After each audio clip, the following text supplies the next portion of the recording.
ఈ మధ్య సమాజంలో హత్యలు ఎలా చేస్తున్నారు అంటే రోజు రోజుకి మితిమీరిపోతున్నారు. అండ్ కొత్త కొత్త పన్నాగాలు పడుతున్నారు.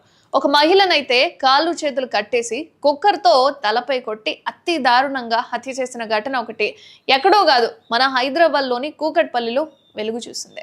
ఇక స్థానికుల సమాచారంతో ఘటనా స్థలానికి చేరుకున్న పోలీసులు మృతదేహాన్ని స్వాధీనం చేసుకుని పోస్ట్మార్టం నిమిత్తం హాస్పిటల్‌కి తరలించారు. అయితే ఘటనపై కేసు నమోదు చేసి నిందితుల కోసం గాలింపు చర్యలు చేపట్టారు.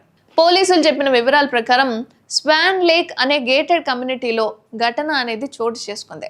అయితే స్వాన్ లేక్ అనే గేటెడ్ కమ్యూనిటీలో రేణు అగర్వాల్ అనే మహిళ నివసిస్తూ ఉంటుంది.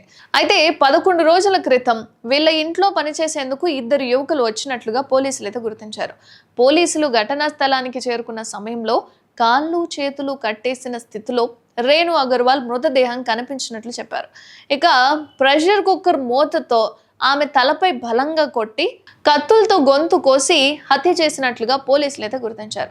ఆ తర్వాత బట్టలకు రక్తం మరకలు అంటడంతో ఆ దుస్తులను అక్కడే వదిలేసి ఇంట్లో స్నానం చేసి వేరే దుస్తులు వేసుకొని మరీ పోయారు.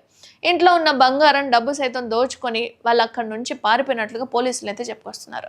ఇక స్థానిక సీసీ కెమెరా దృశ్యాల ఆధారంగా ప్రస్తుతం నిందితుల కోసం గాలిస్తున్నట్లుగా అండ్ వాళ్ళైతే ప్రజెంట్ జార్ఖండ్ పారిపోయినట్లుగా చెప్తున్నారు. ఈ విధంగా ఇంట్లోకి ఎవరు వచ్చినా సరే ఎవరిని నమ్మే పరిస్థితులు లేవు. చుట్టుపక్కల వాళ్ళని నమ్మే పరిస్థితులు లేవు. ఇంట్లోకి వచ్చే వాళ్ళని, ఇంట్లో ఉన్న వాళ్ళని కూడా నమ్మే పరిస్థితులు లేవు ఇప్పుడున్న సొసైటీలో.